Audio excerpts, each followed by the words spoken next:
Hi guys, good evening, good afternoon, good morning sa tanan. Para ni sa mga tao, sa mga caregiver, kung sa wala sang etik, ikitikit no, ikitikta, ang tawag nilang e-text. Para ni sa tanan.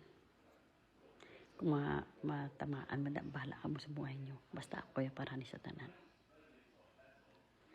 Kung wala nagasabat ang inyong mga amiga, o mga friend, o mga pamilya, o ano, pero sa ako na, permit mo parang sa mga pamilya ko. Gatext ako na sila. Alang-alang pang ikigam. Hindi mo sila pwede makigan. Kaya may mga obligasyon mo sila. Ang tanan nga tao diri, kundiin pa nga busulot ng mundo, may mga obligasyon.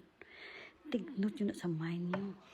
Kapulay mag-entertain sa mga illiterate nga tao. Kay wala, basta illiterate nga tao, wala pakialam. Gusto nila, i-cater sila tanan. Pag-text, pagtawag, i-cater. Hindi na yan pwede. May ara. Sometimes may mga problema sa pamilya, may problema sa mga partner, may problema sa obra, may problema sa sarili mo, o masakit siya, o no. Damo, mga reason behind nga hindi mo bala na tao. Kalaway lang mga mbal diri sa TikTok, tiputa ka mo, kahit sindi ka mo, sorry lang Lord, sorry lang na ka mo. Hindi mo na sa ho. To feeling nyo, to kontrolon nyo ang mga tao para lang makater ka mo. Hindi. May mga obligasyon. May ara nga tao sometimes not in the mood mag-istorya kung may mga problema. Gusto nyo ka mo istorya ho? Are you stupid?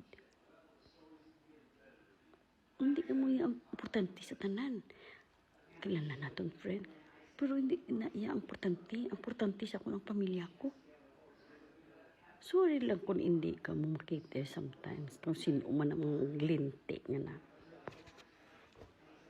Please,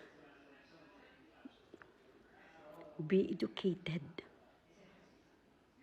Kapudlay, hindi sang mag-intindi sang wala sa edukasyon. Wala sang breeding. Kinraise pala nang hindi nami. Pagkailinit, kagigil. Pala mo ang education, ang educated nga tao. Gambaga, good morning, good evening, sorry lang kayo na-disturbo ka.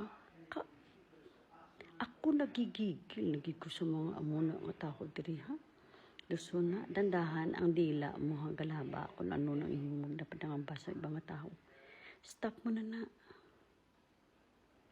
Ikaw nag-create sa mga mo, tapos ikaw pa ang victim, hindi ka mag-amusin na. Kinapaaway mo ang mga friend na close na sa una. Hindi ka mag-amusin na. Happy ka, kinag-away mga friend mo, tungkol sa imo nga, feeling ka nga wala ka sang kasalanan. Ako yung kilatan pa ko di, God knows, wala akong ginimo sa mga friend ko ever since in the Philippines. Kung pwede palang ma-please, ang ako na personality is down to earth, a friend. Kag sincero ko yung mag-ubra. Wala ko yung kakutaw-kutaw. Wala ko yung kakutaw-kutaw sa istorya. Normal nga sitwasyon. Normal nga pag-deal sa ibang nga tao. We are professional. Kung ikaw yan, gagagaga ka, o tralala ka, hindi mo kami pag-umiton. Ang imong life, ga-struggle. Hindi mo kami pag-compare sa imo yan. Kaya wala ko i-compare sa sarili ko sa imo. Hindi pa. Never in my life. Watch out sa imo. Be mature. Tanan kita di ka struggle. Tanan kita may mga problema isa-isa. Lain-lain problema sa mga pamilya, lain-lain. Kaya sorry ako sa mga mga tao. Okay? Nagigigil ako na yung duway sa respeto sa imo. Bisa sinulo yung tao ginaamoy yan na. Di na yaamo. Kung love mo ang friend mo, you need to respect.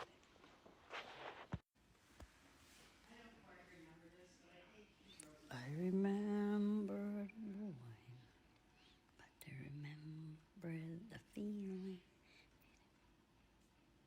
the promises we made, easy. Deck the hall with boughs of folly, fa la la la la la. To me know I gave the folly, fa la la la la.